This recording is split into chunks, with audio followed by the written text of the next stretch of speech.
Eric, how you doing, man? Good, man. Always great to be here. Agreed. Guys, wanted to get Eric back on to do a deep dive into cold emailing. He's someone whose perspective I know you all will appreciate. He started as an SDR, worked his way to enterprise AE. I know he's a familiar face and a friend of the channel. He's been both a customer and actually implemented this stuff, trained hundreds of SDRs, works with founders implementing these types of frameworks. So, Eric, I'll pass it over to you to set the stage for what we're going to cover today. Yeah, thanks. And forewarning to everyone, this is going to be a really deep dive episode on cold emailing. Just for reference, the reason we wanted to do this deep dive is as one example of many. At this point in my career, not only have I coached tons of people, and I'm not saying that to think, you should blindly trust me. I've been an engineer. I was an engineer well before my career as a direct sales rep. Now run our own company online as well. And I've been a customer and also a frontline rep sending these emails. Most recently, we've worked with a lot of founders in the AI agent space. A lot of AI companies, as you know, are popping up. We're dealing with some that are trying to raise funds. Maybe they're at Y Combinator. We worked with one founder in particular who sent over 1,000 messages via Clay using automation and AI, and we'll get to when and when not to use that. But we just looked at it and we're like, hey man, we want to get there. We want to get to the point where we can reach out and have some really effective email at scale. But if we don't have a core quality message, we're not going to get anywhere. And fast forward, long story short, we revised his email. We had a 59% open rate and a 21% meeting rate.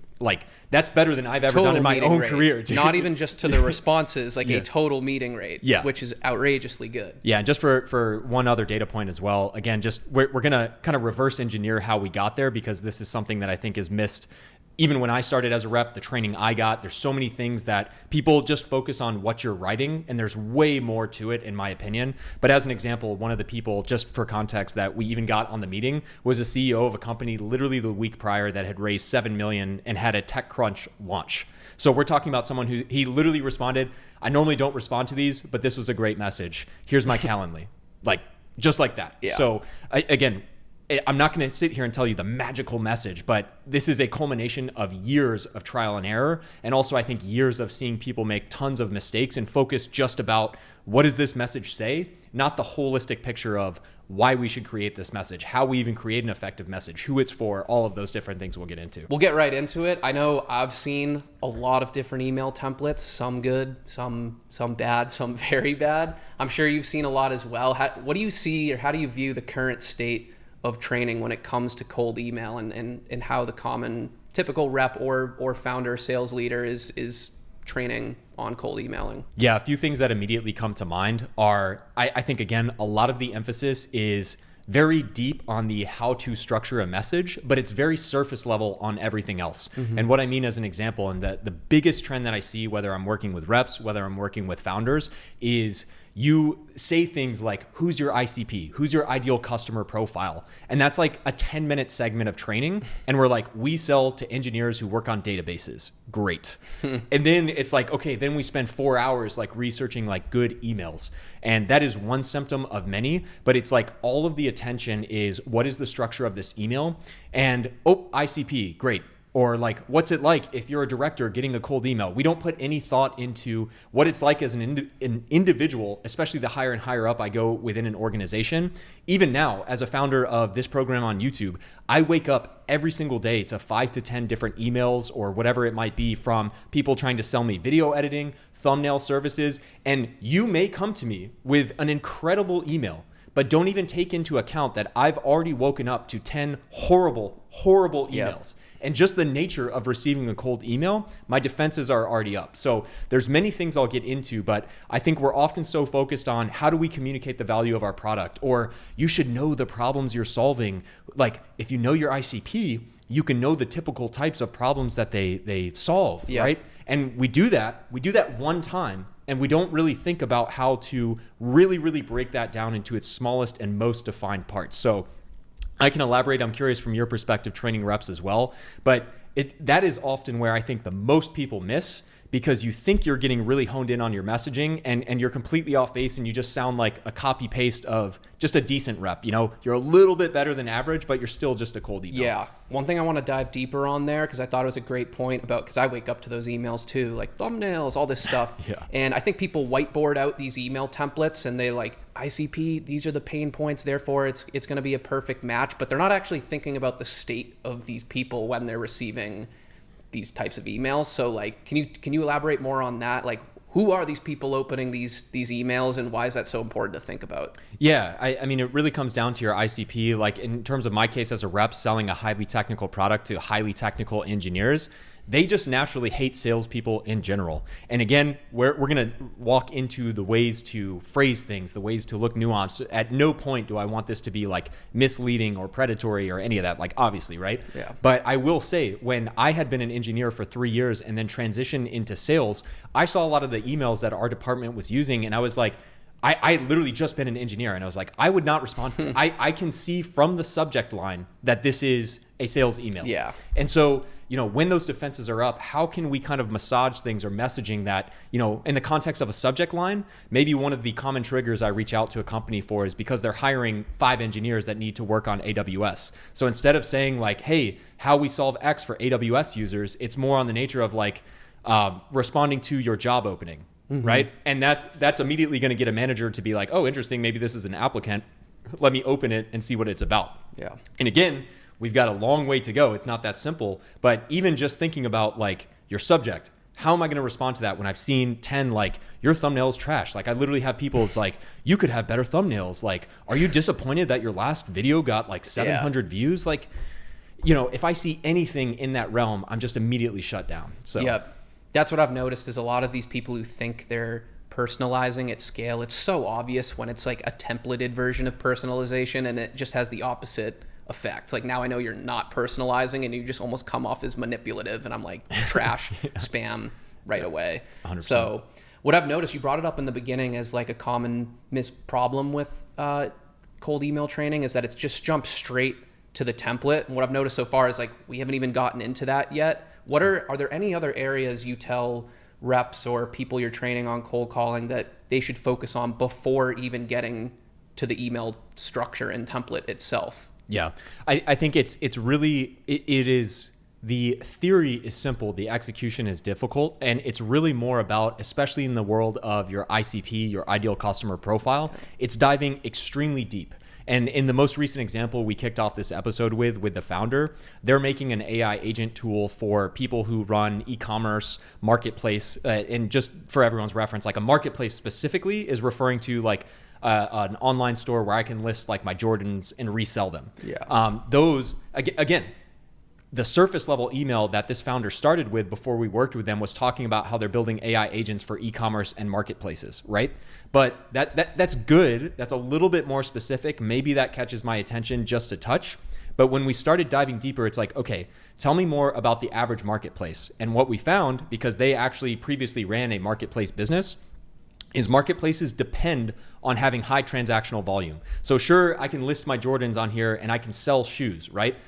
But I make that sale and the marketplace owner gets like $1, maybe. Yeah. So they need to have 1 million shoes being sold on that platform like regularly, right? But this presents all sorts of challenges specifically to marketplace. So we actually realized, let's double and triple down on marketplace. And this is the thread I'm talking about with most common misconceptions and where I need people to focus is, okay, now we've identified, maybe we start specifically with marketplace. Now we can really define some of the challenges. Yep. This person knows from their own experience that almost all, like 80 to 90% of marketplace businesses, even the biggest ones you see in the world right now, are actually unprofitable. It takes so much to run these things and to acquire new customers that they're very unprofitable. And they also depend on having extremely high transaction volume. So we found our founder had built an AI agent in their own business. This is what they're trying to then now sell as their new company to e-commerce companies. And instead of saying, hey, we're purpose built for marketplaces and we can do X, Y, and Z, we were actually diving in and finding that one of the most common things they have is that they're dealing with 10,000 unique messages a day. So between a seller and a buyer, they have to monitor that. They need to monitor fraud. So if someone is listing a pair of shoes on, and maybe it was a fake listing, they got some fake photos or whatever it might be, they need to detect that. That is a team of 5 that is now watching that. And so we keep pulling this thread. I don't want to get, cut me off if I'm too deep, but this is the level of detail you need to go when you're early on in your career or just writing messages for the first time. You have to sit down and really, really pull this thread deeply. Yeah. Because then once you do this a couple times, now it's much easier to say, okay, well, what if we were going to an e-commerce store that is selling snowboards, as an example? Where are they sourcing those snowboards? How many snowboards are they selling? Are they profitable, right? You can kind of take that same logic and go down that thread and get hyper specific. Because again, if you're listening to Connor's channel, I know you guys are already pretty good, but it really at this point, and I say this as someone who I have bought one thing from someone who cold emailed me. I've literally bought one thing. And that was because they sent a hyper custom 8-minute Loom video, but they were really well researched on my channel, what I was doing, and they really stood out by doing that. The answer here is not make an 8-minute video, but they sat down and instead of blasting 10,000 messages, they took the time to go really deep on me and a few other creators that were high value targets. Yeah. So I'll pause because there's a lot more to this that I'm sure we'll get into. Yeah, no, but I preach a similar concept. Viewers on my channel probably hear me refer to it as coiling the spring, which is before just diving into loosely planned persona targeting and blasting out messages, like really taking the time to think about the different buyers that you deliver value for and segmenting them and like really going as deep as you did up front before you even send an email. And then you can batch or bucket buyers that all fit that common criteria. And now you can start to scale and move a bit faster so that you're not having to like do 2 hours of research every single time. So let me give one more example too that's more mass appeal for like the average rep listening. Let's take a very common trigger, and I'm just using this company as an example, right? I don't know, Capital One announces they're migrating to AWS, or they just signed a huge commitment and they're taking 80% of their deployment to the cloud. The average rep is reaching out and saying like, hey, congrats on the move to AWS, or like, saw you just announced this huge move. And it's like, okay, I mean, yes, that is true. And maybe if you work at Amazon or like one of the major cloud players that's part of the AWS ecosystem, you're just going to get a meeting because they know they're going to have to talk to you. Yeah. But let's say you're a startup, let's say you're a rep at a startup that you're trying to kind of break into that account. Well, let's look more specifically. If they're moving to AWS, what kinds of services are they using? What are they using today? And more specifically, let's say in this example, they're using Google Cloud. Google Cloud, just like AWS, has tons of different services within that. What are some of the most common migrations from Google to AWS and some of the biggest chunks that you can attack? So I'm making this up. This is not going to be technically accurate, but I know like a big service in Google is Google BigQuery. So now maybe we're getting really specific into Google BigQuery users because we want to sell our database on AWS and replace Google BigQuery, right? What are some of the common challenges that Google BigQuery users have, right? Because at the manager level, at the director level, they're just more or less like trying to set the roadmap, and they're going to have their individual engineers actually run these POV and trials. So now I'm getting down specifically to the engineer level. What are some of the most common pains with BigQuery? And we know this move to AWS is going to be painful. They maybe don't even want to do it because they were just told, hey, this is a huge executive decision. We're going to move to AWS.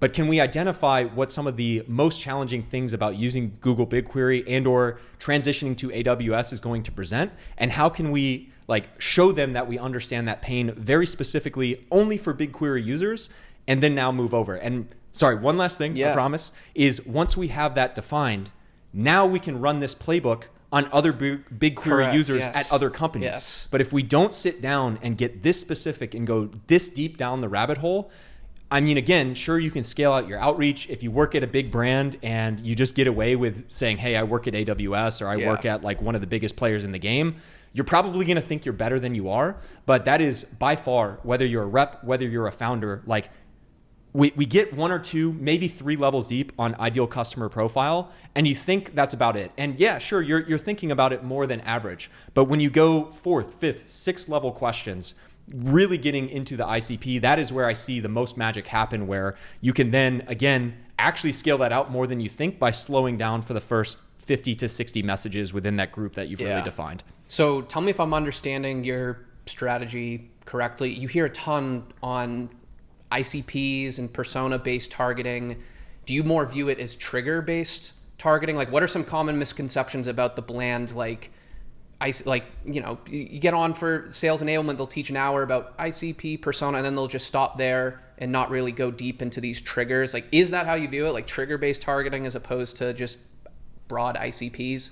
Yeah, it's a combination of both. I think on the triggering front, those are absolutely compelling events. Honestly, I will say what I have kind of found, because I've always loved selling for startups and mid-sized companies. I've never, from an engineering perspective, I worked at a market-leading company. From a sales perspective, I've always worked at small and mid-sized companies. And I think one of the things about triggers, depending on what it is that I've found, is oftentimes if you're seeing that publicly, you can almost be too late. Right? Like if you're trying to break into a company and sell them something because they just announced an AWS migration, that's like a 2-year conversation. In the example of like Capital One that's investing $250 million on their cloud infrastructure, that is a conversation that's been happening for 2 years. And along the way, that AWS team has been introducing them to complementary services within that marketplace, right? Mm-hmm. It's not impossible, but I find it's often too late. And I think it just goes back to a combination of the two. I've had scenarios where at the first company I sold for, we were a really great fit for e-commerce stores. And so triggers I'm looking for is more around like things that are repeatable, like holiday seasons, like Black Friday, right? Once we got through the holiday season, February, March, if those companies are ever going to make a change in their tech stack, it's that time. Because we actually worked with one e-commerce company that 80% of their revenue happened in literally the week of Black Friday. 80% of their annual revenue happened on Black Friday, that entire week. It is absolutely nuts. And so learning that and learning these different triggers, like obviously things like hiring for engineers, or, you know, maybe they had a budget cut or a cost optimization initiative. I'm thinking of other things that come to mind, but my broader point being is yes, there's a trigger there, but also within, especially if you're selling to larger, mid-sized to enterprise clients, there's always repeatable personas at that 5th to 6th degree that then maybe a trigger enhances that further. Yeah. So is there, on my channel, I talk a lot about repeatability and scalability, but there's a lot of upfront lifting, as you've described very well, before you can get to that point. Is there any, so let's just talk about, like, do you have some sort of baseline structure when creating these emails where they all look and sound different, but is there any repeatability to them, any common frameworks that you deploy regardless of who the ICP is and what triggers we're talking about? Totally. I think at the simplest level, and again, we're going to get deeper than this, so don't, I didn't build up to this just to keep it this simple. Trust me. I think as a good rule of thumb, ideally 3 sentences at maximum 5 for any type of first email to anyone. I've never seen anything longer than that really work. From there, as a simple framework, if we're just thinking about this in 3 simple sentences, and again, we'll break this down even further, it's an observation about them, the value you can potentially bring to them, and the call to action, which again sounds simple. And this is what I've seen in the common training, and again, where it stops. An observation about them is not like, hey, you're hiring. You know, an observation about them is like, hey, congrats on the new round. You know, because you're going to sound like every single person coming in. And same with the value as well.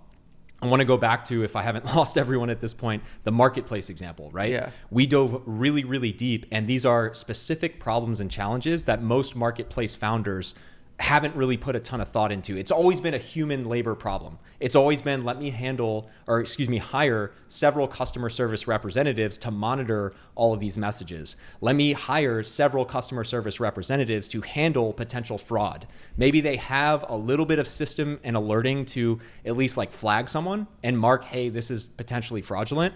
But beyond that, there's never been a solution that's actually potentially solved all of that. And obviously, as you know, with AI right now at the time of recording, coming up on the end of 25, beginning of 26, there's a lot of hype and potential around chatting. You know, we have the potential phone calls that we're already seeing AI make. But no, everyone talks about that. No one's actually implemented it successfully. But again, it's the difference between, and talking about the value here, even if I'm coming in and saying, hey, I've created an AI chatbot that can simulate your customer service team. This is something that people have been saying for the last 5 to 10 years, even pre-AI. I'm naturally skeptical. Now, at the same time, if we're talking about that same exact thing, but instead of saying, hey, we're a chatbot to replace your customer service team, it's, hey, we've built custom AI agents that handle over 10,000 messages a day and autonomously detect fraudulent sales. Now we've put it in the exact phrasing of that specific ICP. Yep. That exact phrasing. And a CEO or someone who's a manager level that is responsible for the broader marketplace operations, they know and are trying to solve challenges at scale.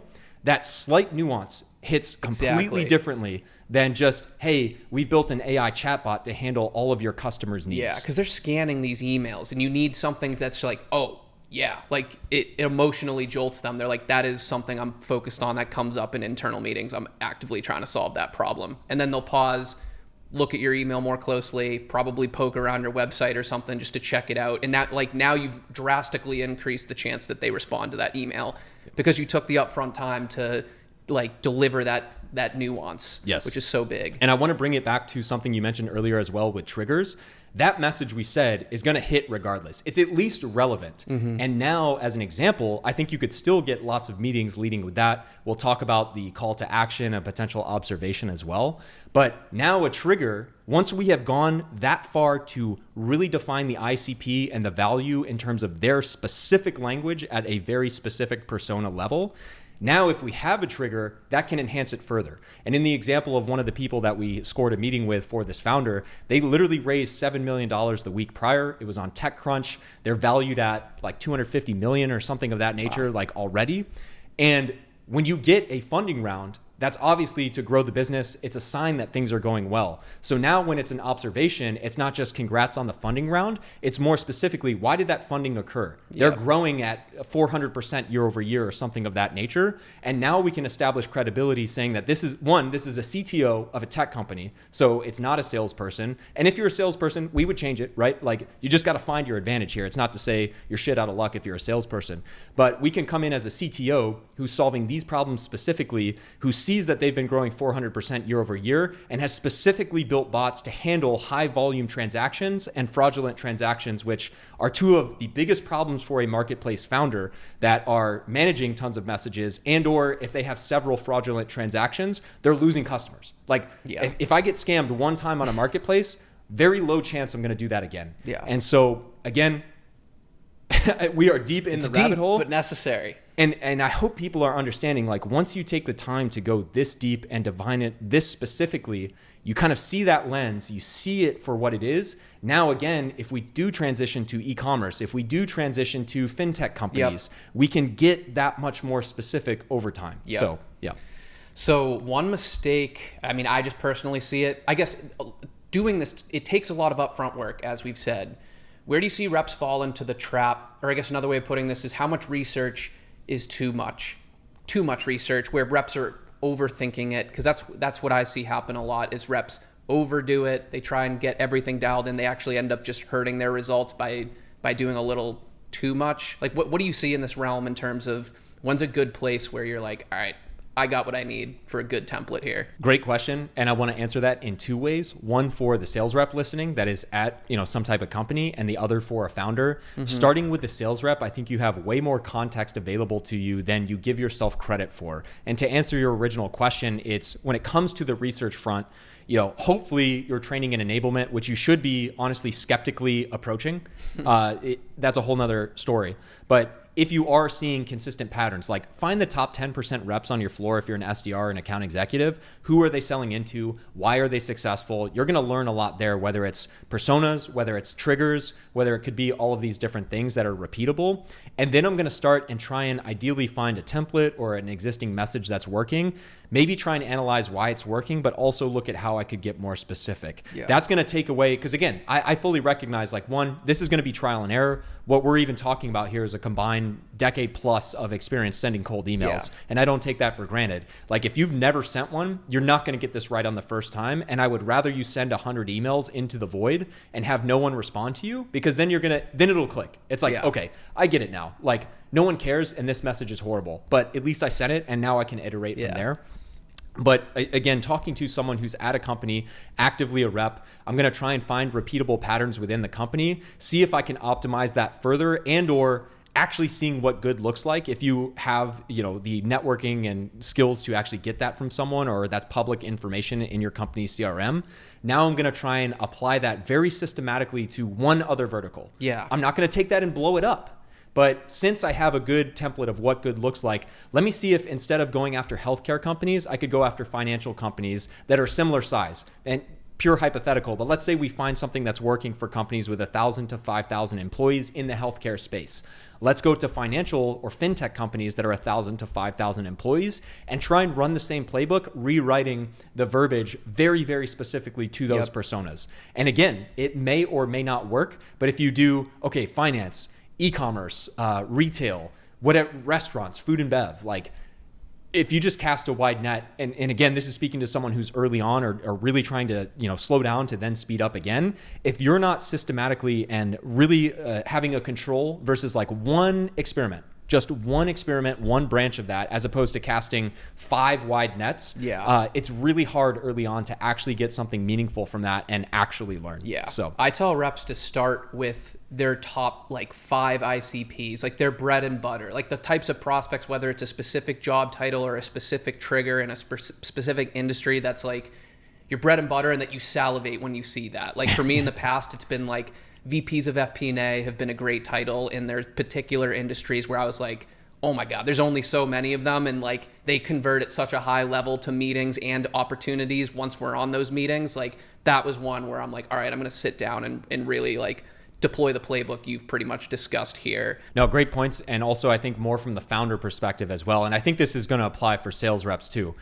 Again, when it comes to actually getting an in, and we'll talk about what hypothetical messages look like, but I hope this entire conversation to this point, not even talking about how to structure a message in terms of like the actual type on the email, gives you an illustration of how important it is to define these things. But at the founder level, I think you have to look for any type of in that you have. You're a founder. You're not a salesperson, right? Yep. But common mistakes that I see again is like they're trying to build rapport by saying, hey, I just left my job at Google to do X, Y, and Z. Or like, I'm a former Amazon employee that's like building this agentic engine optimization for search, right? Like all these different things.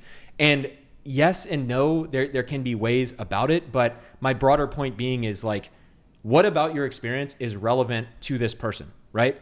As a sales rep, you kind of have to focus on what your company does and similar results they've gotten for other people, especially if you're at a more mature company. But if you're a founder, how can you give someone the attention and sense that like, okay, this is a startup, this is unproven, but I have a direct line with the CTO who's credible. They used to work at Google, but more specifically, they solved this specific problem at Google. Or in the case of the founder example that I've mentioned already, they solved this in their past business, and it was such a compelling problem that they solved. They're starting a new business with this specifically. And again, whether or not you actually close the sale and everything in between is outside the scope of this video, but at a minimum, you're coming in and basically giving them the sense that they are getting a free line of communication to someone who is on the front lines and borderline an expert in this topic that is right now a huge buzzword, a huge like, okay, AI for this, AI automation, blah, blah, blah, blah, blah. So just a little bit of nuance and distinction there. Yeah. I guess getting towards the end here, what's funny is as we've developed these frameworks ourselves, like, I mean, we started in this space years ago. And we were doing this from scratch, just using the brain and developing these templates. Obviously, what's been big now is ChatGPT, AI, people using that stuff to create these email templates, which I think it can get them in trouble at times if they're just lazily relying on ChatGPT. How do you see AI and ChatGPT fitting into this framework from like a research standpoint and actual crafting the email standpoint? Yeah. Anything like that? I think a few caveats that I've seen myself. One, I have, even in the last 3 months, ChatGPT deep research is absolutely insane. If I'm going to do that, the only reason I say that is not to trust that as the sole source of truth. But let's say, as an example, you are approaching a huge enterprise organization like Capital One or a major bank or something of that nature. It takes you all of 5 minutes to set up a good prompt in deep research. And even though of all the information it gives you back, maybe you take 30 to 40%. That's literally something you can do in 5 minutes and have it run in the background. So that's one thing I'd say from a research perspective, specifically if you're going after an enormous company, having ChatGPT do a lot of the heavy legwork on deep research and finding a lot of the press releases, a lot of the financial trends, maybe citing things from company 10Ks. That's what I tell people, like adding, there's public documents, like their 10Ks, 10Qs, conference calls. You can throw whatever. You can create a project for a specific account, throw all that in there, and then do deep research. And as a starting point, take one of your frameworks or templates that's done well in one vertical in the past and say, use all this information to create a framework, like a template that follows the same framework, knowing it's not going to be perfect out of the gate, but you can use it to accelerate the process a bit and start generating some ideas. Yeah, and I think, right now Clay is all the rage. Yeah. I've dabbled in it, and I think it's very powerful. But this is, I think, especially for maybe a rep at a startup, or maybe they have access to Clay, and certainly a founder that wants to immediately like create a technical solution, which Clay is kind of that in between of like, it's quasi-technical, so you feel like you're creating something cool. I think the most important thing that you said is, even when you're using ChatGPT to do deep research, if you are not giving it a good email template that has worked in another vertical, it doesn't matter. Yeah. Right? La-di-da, you can send 1,000 emails. We literally, again, this founder that I'm talking about sent 1,000 plus emails in Clay. They got two responses. Yeah. And then when we actually changed the messaging and dove deep, like I mentioned, now we're hitting. Yeah. Now we can say, hey, this is what worked really well for a marketplace. I want you to specifically target e-commerce companies that are selling outdoor apparel and or equipment like kayaks, snowboards, skis, whatever it might be, right? And so when it comes to actually using automation and AI, if you're brand new, either as a rep or a founder, I think the minimum bar, if you actually sit down and define your ICP, I would spend about an hour. I would ideally, Connor's channel, our channel at higher levels, like find some templates, find some videos that can lay this out for you and start with that. But manually send 100 to 200 emails with intention to these people and see if you get any responses, right? Even if you get a, hey, I want to learn more, that's good. That's really good. But there's probably ways you could enhance the email even further to get more people to actually more consistently ask for a meeting or schedule a meeting with you. Yep. So last thing I'd say is maybe on the other side of this as well, thinking about the people receiving emails. I actually had, I have a founder in my network who started a company called Whippy. They're at 5 million ARR. And like a year ago, they started getting all these emails that were like, hey, saw you're a UCLA grad, like all these different things. And at first he's like, wow, sales reps are like actually doing research. But then it was like literally in a month, he saw like 50 people saying you went to UCLA. So it's not about customization and having that like, okay, we found that if we talk about their company name and we do these things custom, that it works. It's those deeper, nuanced, in their own language things that are actually worthwhile, because there's moments in time where maybe you're an early adopter of Clay and you can send that out. But as soon as like 10 other companies in your space also are using Clay, that customization loses its effect. Yeah. So I know it's painful, but if you get 100 to 200 emails manually sent first, you're actually starting to get a decent response rate. You can actually understand and iterate over time and see how you've progressed and maybe understand why an email is performing better than another one. Now you're in a position where I would run a small scale test with automation, Clay, outreach, using a sequencing tool to then send those out at scale. Yeah. Man, this is deep, a lot deeper than just ICP and persona, but this is the point you want to work to over time. So I appreciate you sharing everything you did and going into this level of detail. I know the audience, I'm sure, appreciates it. And if you guys don't follow Eric, I don't know why not. His link will be in the description below. Higher levels, definitely go check him out if you want more of this. I'm sure we'll do part 2s and 3s to this in the future. But yeah, appreciate everything you shared. Anything you just want to cap off on, just leave the audience with before we call it here? Yeah, Connor's got some of the best deep dives on emailing as well on his channel. So smash the subscribe on his channel, by the way. I'm saying this for his channel. I'm on his channel right now. Dude's a beast, got absolutely killer content. So dive deep and yeah, man, great one. Hopefully, I don't even think we even gave an example message, but yeah, that's kind of the point. So I hope you guys followed and stayed with me and got a lot out of it. And yeah, smash the sub on Connor's channel and we'll keep it rolling. Good stuff. Thanks, man.